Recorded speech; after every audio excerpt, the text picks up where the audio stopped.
So first we will understand that what is Google Summer of Code. Then we will understand that what are the benefits and the perks that you get as a GSOC intern. And after that we will discuss the timeline, that what are the exact time when you have to apply, or uh, we will like destructure every timeline of Google Summer of Code, and after that we will discuss about what should be your journey for the preparation of GSOC. And after that, if you have any queries or you want me to elaborate on something, we will discuss it at the end. Okay, so I think we should start from now.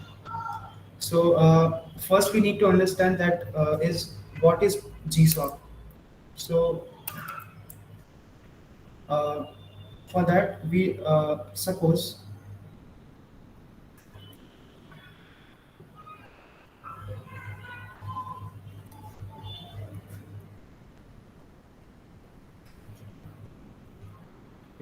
suppose this is Google, and there are many non-profit open source organizations.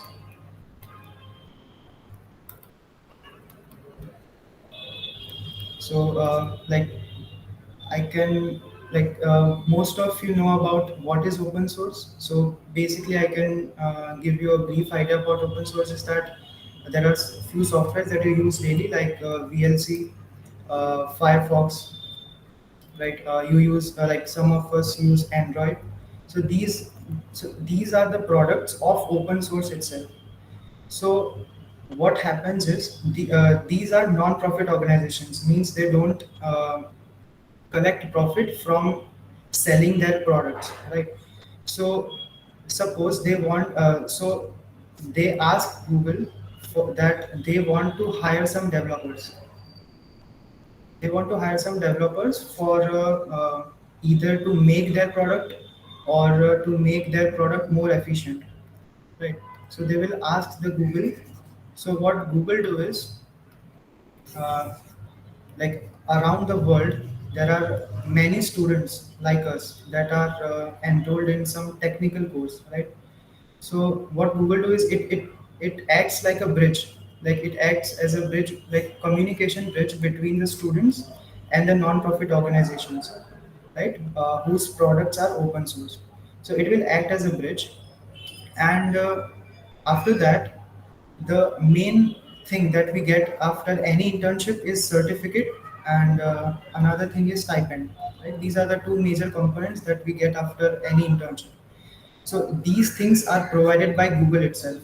Those non-profit organizations don't cover these expense of yours. Google will provide you certificate and stipend. So another thing that I want to clarify about GSOC is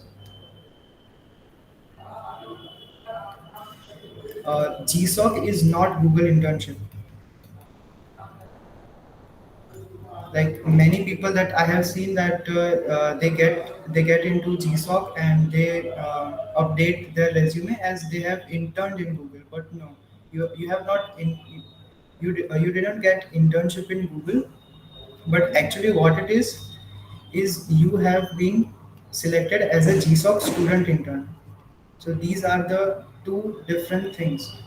So in so actually the GSOC is a mentorship program. It is not an internship. So if you know about mentorship program, like suppose every student will get a certain mentor for their time period of Google Summer of Code. So this is a mentorship program. It is not a Google internship. So this is a myth that many of the students have. And yeah, so I think we have discussed the mentorship program and what is Google Summer of Code. So like this is the brief idea about what is Google Summer of Code.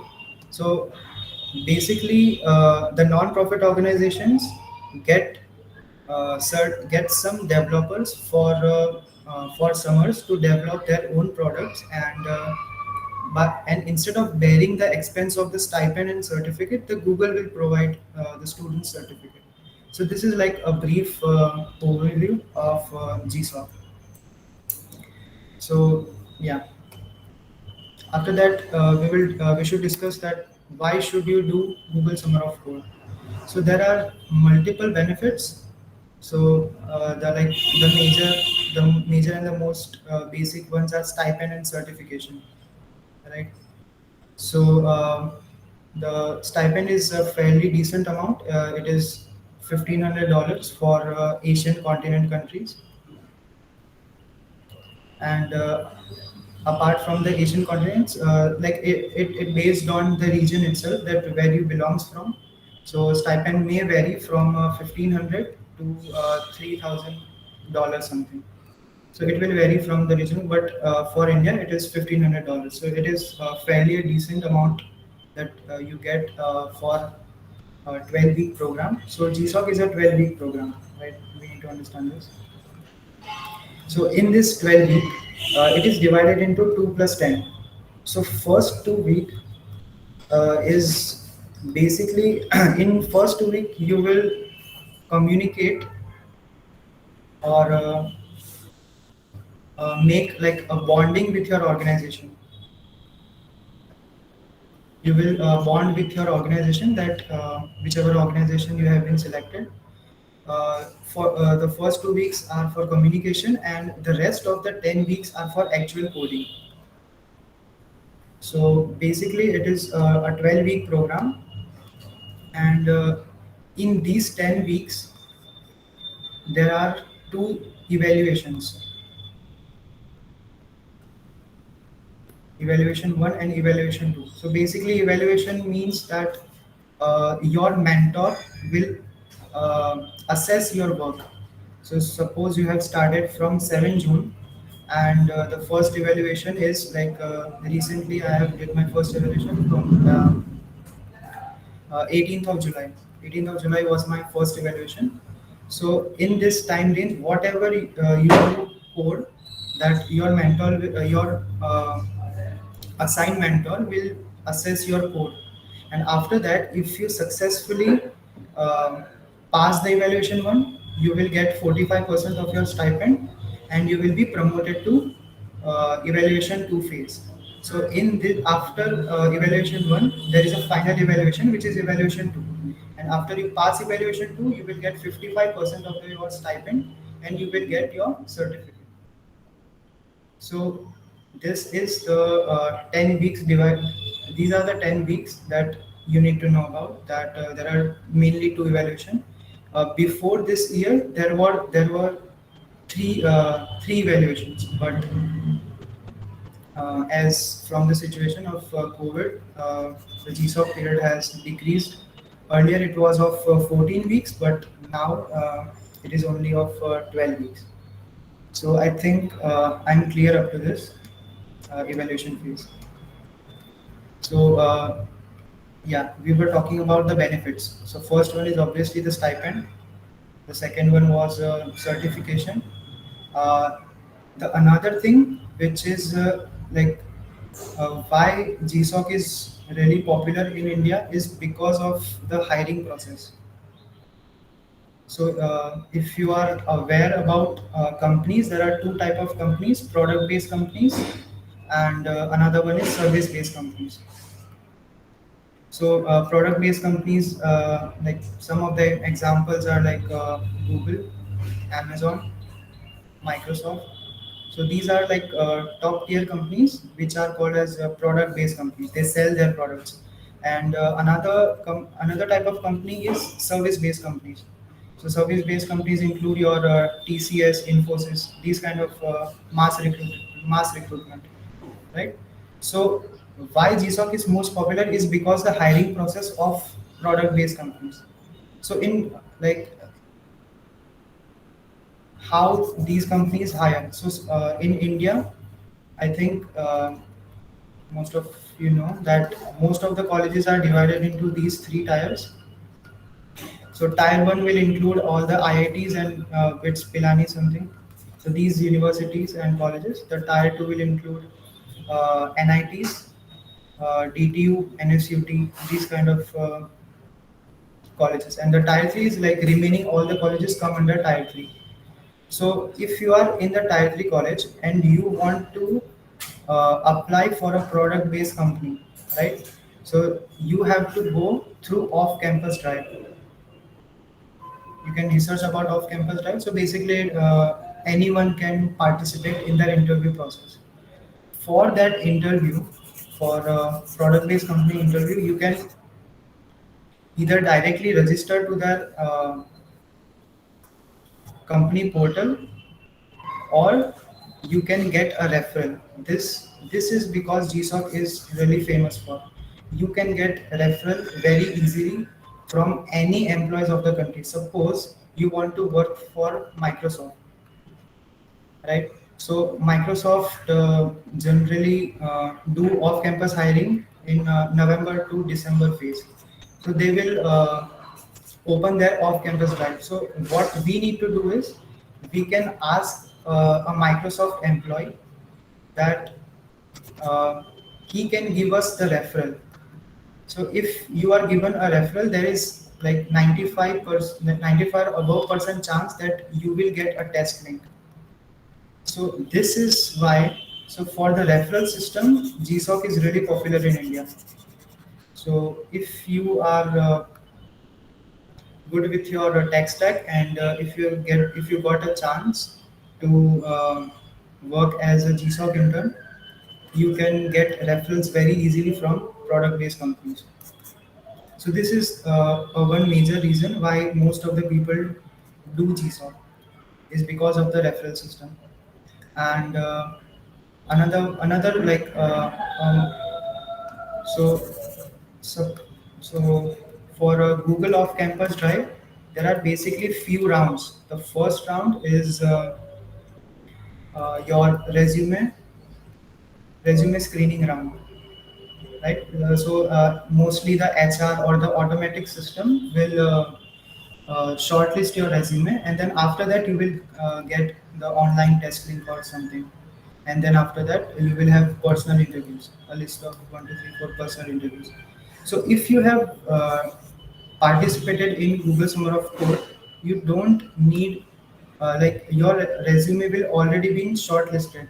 So whenever you apply for Google, you will direct get a test link. You will directly get a test link for applying for that particular job ID. So this is another thing that why people do GSOC is like they will have the priority in Google Drive, Google off campus Drive. So these are like the most basic benefits that you will get. There are other benefits, but I'm not discussing right now because the session will be too long for that. So these are the major benefits that why you should do GSOC, and like it shows the potential that you have the potential to write a production level ready code. If you have done GSOC, like people automatically assume that you have the potential to be a good software developer. Another one is obviously I've talked about the certification and resume priority when you apply at Google, and another thing is I talked about the stipend in depth, right? So yeah, these are some perks and benefits that for which you should apply for Google Summer of Code. So now we should talk about the timeline that when this GSOC opens, or when you can apply. So when you go to this website, you can obviously search from Google that GSOC timeline. You can get an entire page where everything is described properly. But I want to give you a short, like brief overview of that. That what you need to do. So generally, the GSOC main range start March, from March to May. This is the time period when you have to do things regarding GSOC. So let us like deep dive into what are the things.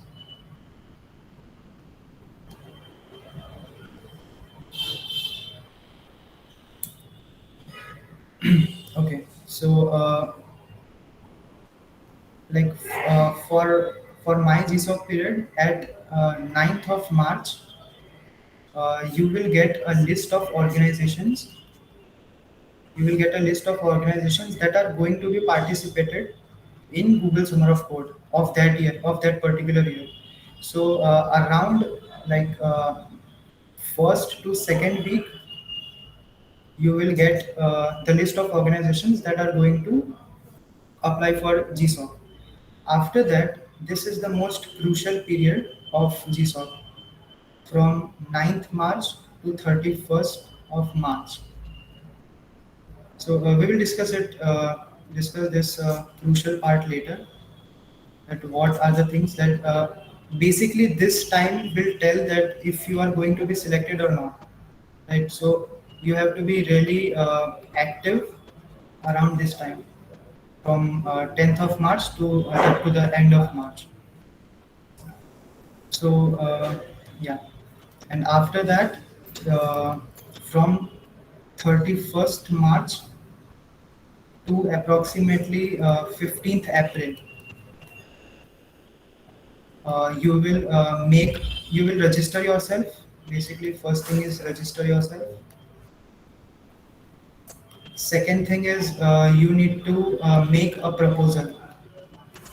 So what a proposal is basically a documentation that in those 10 weeks what you are going to do and when you are going to do. Okay, so like the entire destructuring, you have to show it to the mentors that what are the things that you are going to work in those particular weeks. So you need to make a proposal and you need to submit your proposal.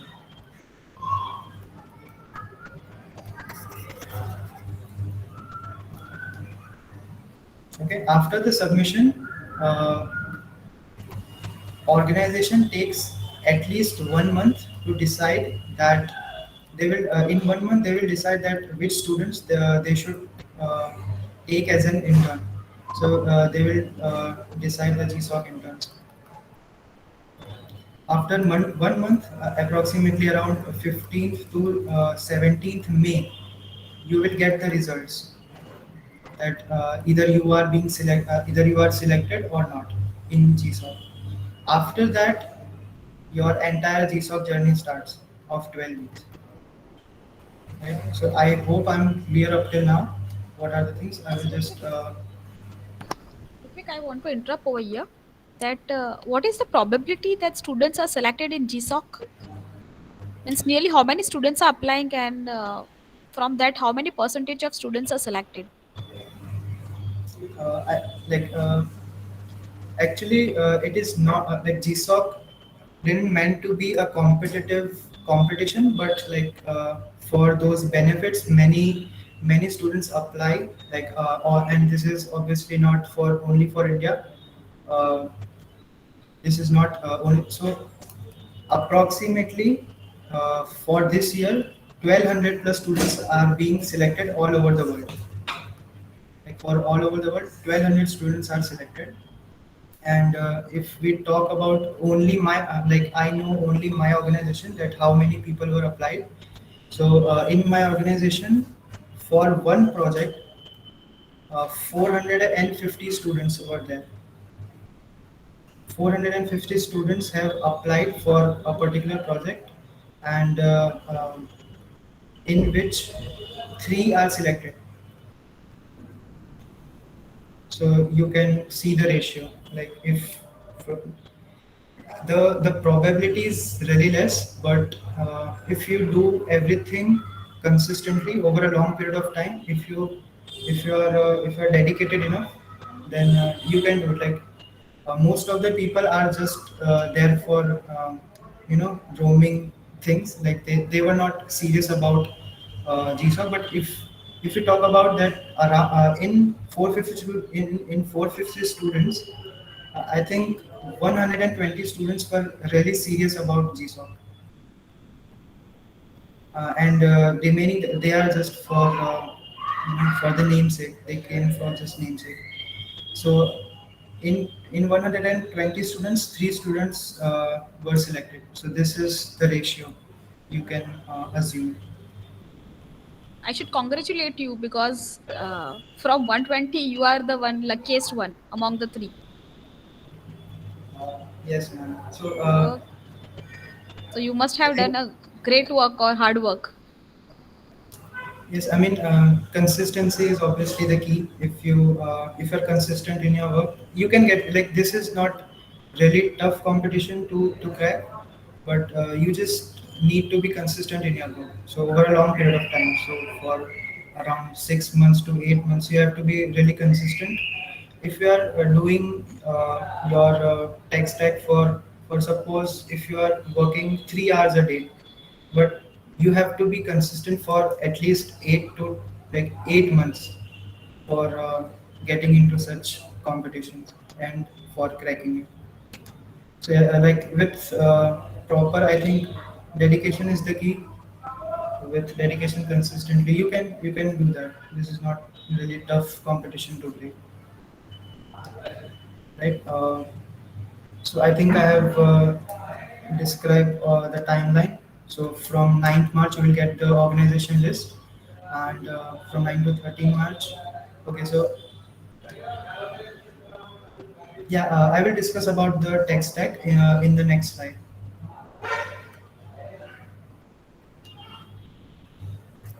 So I think you need to know the crucial time period of 9 to 31 March. So what happens in this particular time period? So you need to solve some bugs. You need to first read the code base. So code base is basically the project code that will be probably published on GitHub, right? So as this is as these are open source, so they have their products listed, like they have their code published on GitHub. So you need to read the code base, you need to understand the code base, and you need to solve some bugs like this is the most crucial part, that if you are doing open source, you always heard about PR, that is pull request, right? So you have to merge at least well 3 to 4 valuable pull requests.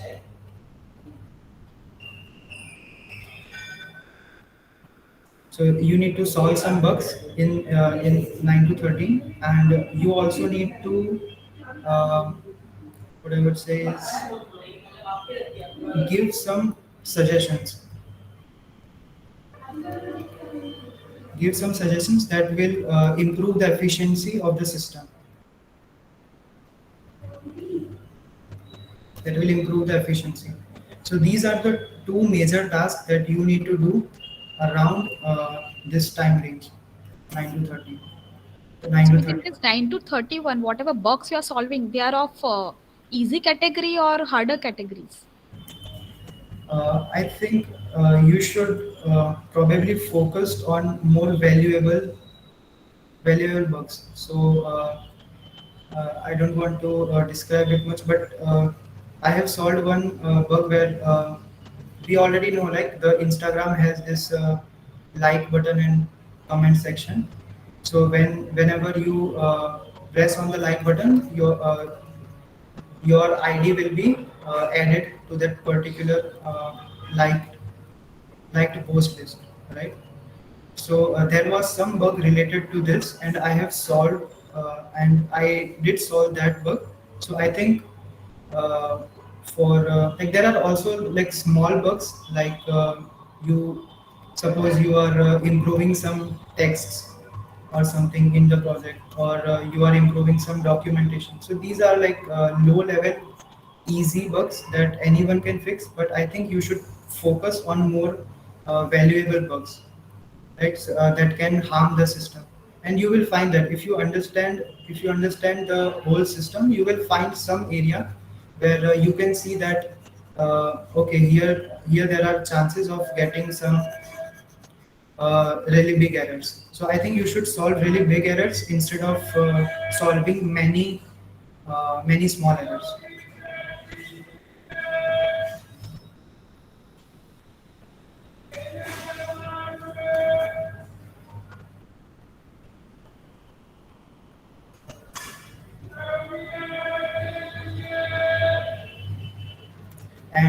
for the bugs, if you have like developed 3 to 4 projects yourself on that tech stack, you will get you will be able to solve these kind of big errors if you have developed your own projects, and with obviously the honesty, not directly copy pasting from GitHub. If you have built like a decent amount of projects, you will be able to solve these big errors. So I think I've cleared this section.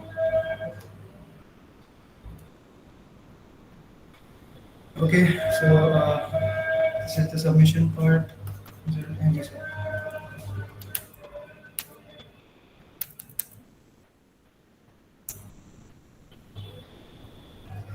Okay, so now let us discuss that how like one should prepare for Google Summer of Code, and like you need to understand that this is not a particular type of exam that you have given a certain syllabus, and you need, like whoever finishes the syllabus efficiently will get that internship. So it is not your exam. It, like the syllabus, or you can say the tech stacks that generally our projects are based on, uh, are like very vast. Like I cannot categorize it, but most of the we should discuss about the projects, that what the kind of projects are there. So ML and AI is one big chunk of GSOC. If you know ML and AI, like around 55% of the projects are along the lines of ML and AI. And I think I'm not the right person that you should ask for ML AI. So you should ask other seniors about like what should be the roadmap for ML AI. I have did only one course related to it, and I don't think I should give guidelines for this ML AI part. And another thing is the development part. So in development, there are majorly two development. So first one is web dev, and another one is mobile development, right? So this is also a big chunk for Google Summer of Code. So like around 25% of the projects are based on web dev and mobile development, right? So if you are really good at development side, you can surely participate in that. So let us discuss about some tech stack that most like that are really complex. So suppose we discuss about web dev now. In web dev, there are React.js. There are some projects related React.js. There are some projects related Vue.js. There are some projects related AngularJS, and there are also some projects related Ruby on Rails. Right. So, like if you want to do your GSOC in web dev, I think picking from these four stack would be fine enough, because every year around 5 to 6 projects are based on these tech stacks only, right? Along with the front end, like these are only the front end, right? So you need to also learn Node.js. You need to be also aware of cloud functions. You need to also be aware of databases, different kind of databases. Like MongoDB is really preferable for open source. So along with these tech stacks, you need to also you also need to know about the backend if you are going for web dev, right? So these are the major tech stack that you can pick. I think React.js would be my choice if I have to apply in the web dev section. And for the mobile section, the priority is given to Android. Right? I think you should know advanced level of Android. Like they don't want to you to create some intent or things. Like you should know advanced level of Android. Another tech stack is Flutter. This is my GSOC tech stack. I have done like my internship is based on the Flutter itself, and another thing is React Native. So I won't prefer React Native because it is like Flutter will obviously in 1 to 2 years it will take place of React Native itself. So if you are going for mobile development, I think you should start with Android, but you should more focus on the Flutter because it is a fairly new technology, fairly new tech stack, and yeah, there are like the distribution is like you know, like the supply and the demand thing. So the demand is very is increasing day by day for Flutter, and supply is really less. So if you want your tech stack, like if you want to develop something in mobile field, I think you should start with Android first. If you know everything about Android, then you should switch to Flutter itself, right?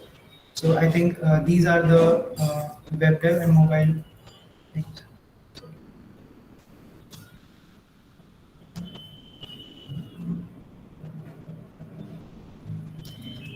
Actually, the React is Kevin Patel, right?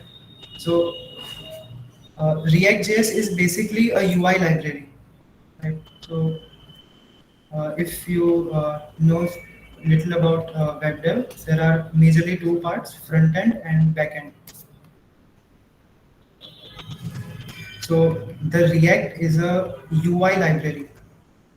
It is not used for like creating backend APIs or things. It is not useful for that. But like, and also React is an open source, right? All these frameworks that I have listed are open source, so they are majorly used in Google Summer of Code. So React is like is the first industrial choice. So if anyone is making a stable production level software, and they will use React. Like it is the first choice for any company. So yeah, I think I have answered your question. So React is just basically a UI library. You can make UI components out of it. You don't necessarily need jQuery to perform all kind of things, right? Uh,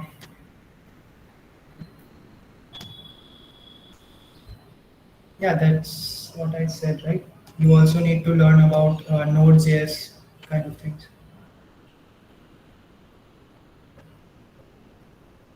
Yeah, obviously, like React.js is itself like JS part is obviously JavaScript, right? Yeah, ES6 is the like the standard JavaScript version that we are using. Yeah, you are right. Like we are using ES6 JavaScript, but it is a UI library. It is not a backend functionality. If you want backend, like Node.js is used in the backend. Node.js or Express.js, right? These are the things that.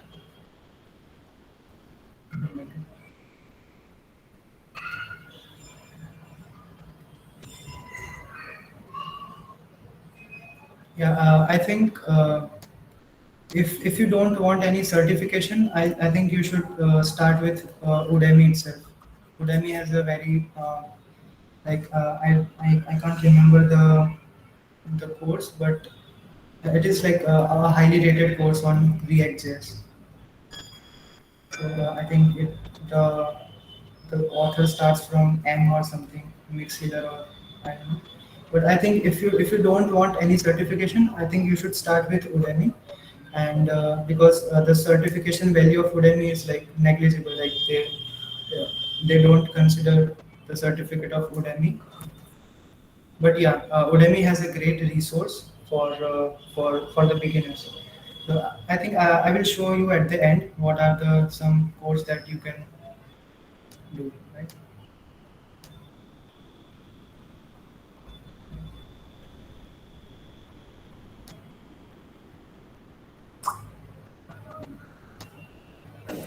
Uh, I think uh, this is obviously a time management thing that like everyone should manage it. Like I won't say everything, but don't prepare for your examination 1 month before 1 month. Like you should not do these kind of things. Like prepare for your examination 1 week. 1 week is enough um, for for clearing your examination. I don't think you should spend more time on for the examination because if you have like I don't know from which year you are, Ayush, but uh, you can like in GTU you can obviously get 8 like 8.0 around with a decent amount of hard work. Like you don't need to put that much effort for scoring 8, right? And if you really if you prepare for an examination before 1 month 2 month, then you can get above 9.0, but like that doesn't make any sense because if your goal is off campus, right? If your goal is off campus, above 8.0 is enough. You don't need to score like you don't need to be the first in GTU, right? So it depends on your goal that where you want to go. But if you talk about me, that how I manage time is I give less time to study. Like for every examination, I study only like I think 4 to 5 days before exam, right? And for um, for assignments, you can I don't want to say, but you can see other people's assignment, and you can. I think you are smart enough, right? You can clear the assignment part. For the exam, I would suggest that you should give at least like at most 1 week, not more than that. And like as these are like in from recent times, there are online lectures. So if you manage your time, because in online lectures you don't actually need to present physically, right? So you save your travel time and all things. So it boils down to like how dedicated you are, right? So I think study like focus on your study, but too much is not needed if you want to go off campus.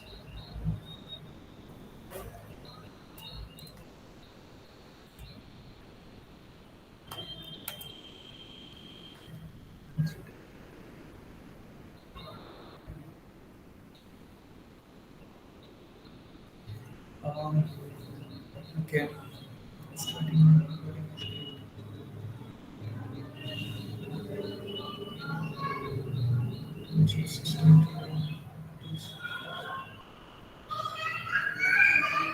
Um, I think all the students who are interested in exactly learning that how extra studies or extra knowledge can be gained from the outside study yeah, world. So I think that we can have a discussion at the end yeah. I because think I should discuss these things. yes, because the thing is at first level means once you are in first year or the second year, you have to Yeah, focus on your studies. yeah. So that basics about your coding that would be clear. And in third year, final year, you can merge toward to the latest technologies which are going on in world. So I think Rutvik can provide that guidance that in third year, what has to Yes. be migrated to or what has to be Uh, learned, starting learning what apart from our studies. Isn't it, I think Rutvik? if we yes, ma'am. So I think if we talk about the roadmap, first year you should focus on getting like around 8.5, right? And plus you also need to study the languages. Language can be anything like Java or C++, right? If you are going to for development, I think you should take Java, right? So I think I should answer Kevin first. That uh, I think for hard projects, the some of the tips is use Google, right? It is not not out of ordinary, but using like googling is one skill that you should have in your pocket. So if you find anything that is you didn't have solved it before, right? If you have anything, just use google properly, and you will get many results regarding that. And if you for the hard projects, right? So I think you should first strong your basics.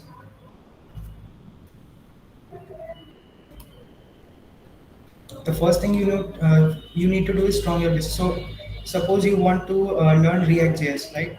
So what normally people do is that without having the proper knowledge of JavaScript, Node.js, right, HTML, CSS, they will directly jump to React.js. So and after that, if you suppose if you are doing any project, right, and it is fairly a difficult project to make, so you will obviously face those difficulties because your base is not clear, right? So I think you should focus more on your base part, right? So if you are doing React.js, you should learn everything about JavaScript, Node.js, HTML, CSS, right? So I think use Google would be good if you have strong your basics. And yeah, I think for hard projects, I can say you should make some clone before that. So clones are basically the replicas of original software. So suppose you have seen Google Meet itself, right? So we are live on Google Meet. So I think first strong your basics. After that, make 3 to 4 clones. So clones will give you uh, a brief idea about the things that how you should approach a particular problem. And after you have built your clones, you should start making at least two big projects of yours, right? So you will not face any difficulty that you will stuck on something for weeks. You can stuck on some problem for 1 to 2 days, but if you have strong basics, I think you will get over that, right? So I think these are the two main tips that I can give regarding facing difficulties in the projects.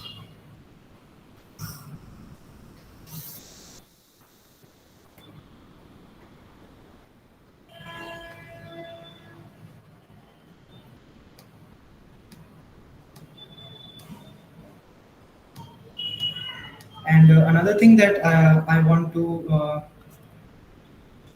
tell you guys is, suppose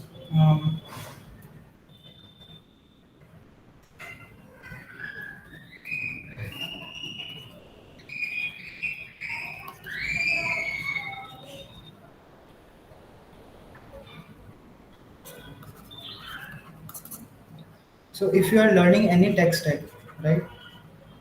So most of the people, like 80% of the people, are around this region, average region. So what I mean by average region is like they know how to make to-do apps, right? They know how to CRUD operation with databases, right? So these are the things that are commonly and most of the population know are in the average section. But if you want to excel in coding, you at least need to be here. So if you want to crack GSOC, I think you should spend more time on jumping from this average state to beyond average state. So what I mean by beyond average state is if you learn any tech stack right now, there are certain things like state management. Like there are state management. There are other things to talk about, like advanced Node.js, right? There are architectures like MVC and MVVM. So I think if you give 50% more effort, you can jump from average section to beyond average section, and this is the good place to to it will give you a head start, right? A kind of head start. So I think if you want to do GSOC, I think you should be in this region beyond average. So because average, like most of the students are in this region only, and you don't need to care about the advanced section because you will it will take more than like years, 8 years or 10 years to achieve that. So I think you should be in the beyond average section.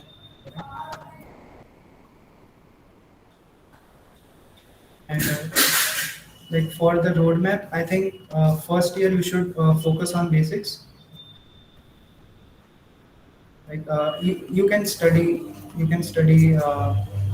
for an exam because marks are also good to have, right? It shows that you are not just you are hardworking. It shows that you take everything that you have in your life seriously. So marks will show that. So I think 8.5. If you have 8.5 at the end of your fourth year, uh, you are good to go, right? So aim for 8.5. Don't aim for topping the GPU or something. If your goal is not that, right? So in first year you should focus on basic. You can study obviously uh, basics. What I mean is C++, Java. You can learn about basics of HTML, CSS, right? So these are the things you should do in your first year. In your first year, you should, if you have more time, focus on your data structures and algorithms. Right? This will play a crucial part in your hiring. Right? So in first year, you should do this, and in second year, I think if you like most of the people here heard about competitive coding, right? I think you guys know about competitive coding. So there are many websites like CodeChef, Code Forces. So I think in second year you should focus on competitive coding because it will make your brain sharper. Right? That's the meaning. Like it doesn't help you directly getting into companies, but it will. Uh, yeah, Harsh, you want anything to say? So in second year you can do either competitive coding or you can yeah, it's okay. You can do either competitive coding or you can go into learning frameworks, right? And if you can do both, that will be really good.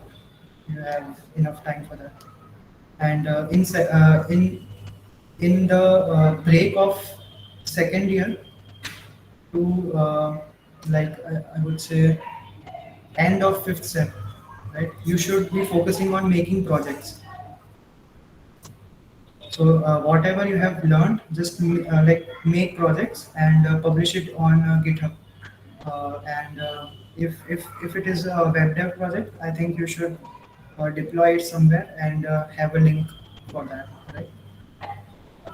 Okay, so in third year, you should focus on developing two major projects, right? And you should also be focusing on clearing like GSOC type GSOC typing. So I think you most of you already know about GSOC, but there are also other opportunities out there. So there is GSSOC, which is Girl Script Summer of Code. There is also an Outreachy. So these are the other open source program that you can apply to, right? GSOC is not the only program that will give you that tag that you want. Right? So I think in third year, focus on these kind of yeah, and also in third year, you should participate in hackathons. So it will be helpful if Smart India Hackathon, uh, if you have a really decent amount of knowledge on your tech stack, you should give hackathons. So in third year that end I think fourth year you should purely focus on interview, right? Revise all the things, and I think I am in fourth year already. So I'm revising things. I'm focusing on my data structure algorithms. I'm focusing on my aptitude, right? So these are the things you should do in your fourth year, and yeah. So I think if you ask me to give you a roadmap, this would be a pretty decent roadmap to follow.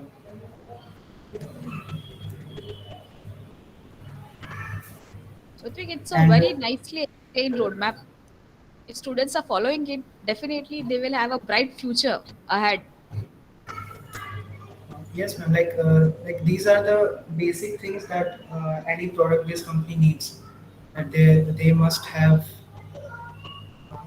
Like, like there are online hackathons, but I think if you have heard about Darsh, if you have heard about Smart India Hackathon,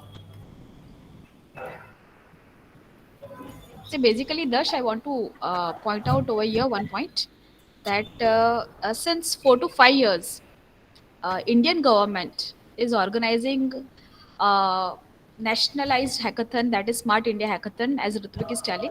Likewise, Gujarat government is handling Gujarat Hackathon, so within the state. So like because of this COVID situation, this year and previous year it was not organized, but you will get a chance if you are in second year, third year, you may get a chance to participate. So basically you have to freshen up your practical knowledge. So if you are having sound practical knowledge, definitely you will be able to participate in that. So only practical knowledge is not important, but representation of yourself to represent the idea means what is expected in both the things are expected. You should be smart enough to explain yourself, and you should be smart enough to code, that whatever the requirements is there you will be able to code the same. So Rutvik, you may continue. yeah. So like as Neelam ma'am has already said that in Smart India Hackathon, like there are there is a team, right? You will perform with a team of 4 to 5 members, and like from 4 to 5 members, some are good in presentation skills, some are good in coding skills, right? So if you get a chance to participate in some like Smart India Hackathon, you should do that. There are other hackathons which are on HackerRank. So HackerRank is a website where you can find many hackathons. Apart from this, Devefolio. So and these are online, right? Online hackathons. So you can search for Devefolio. So it is a website specially prepared for online hackathons. That many companies do their hackathons, and apart from this, there are service-based companies like TCS and Infosys. They also uh, they also um have hackathons. Like third year can participate in those hackathons, right? So they also in year two hackathons, I think they are. I'm not sure about the numbers, but uh, these companies also provide opportunity for participating in hackathon. I think if you are a beginner, you should start with Devefolio. That's my choice. And after Devefolio, you should uh, start with Smart India Hackathon. So in my third year, I have participated in we have been selected. Our college has been selected, and I am in that team. So yeah, it was a pretty good experience of even though just participating in those kind of hackathons, because we learned so many things.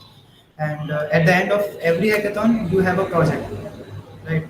So it is really a good thing to participate in hackathons.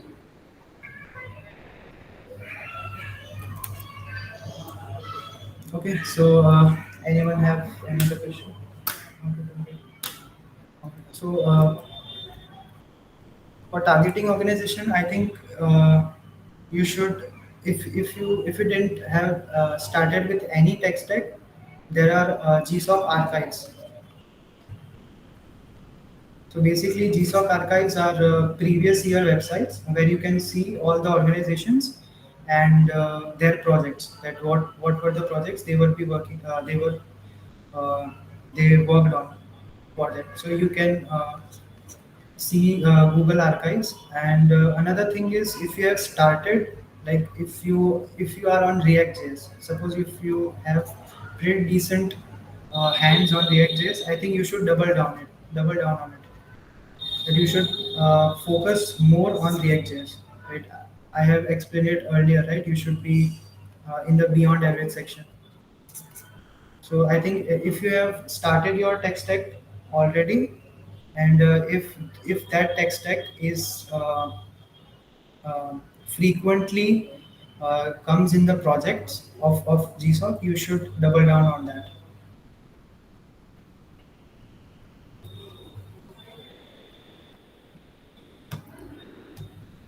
Okay, so apart from tech stack, you should also need to know about what is Git and GitHub.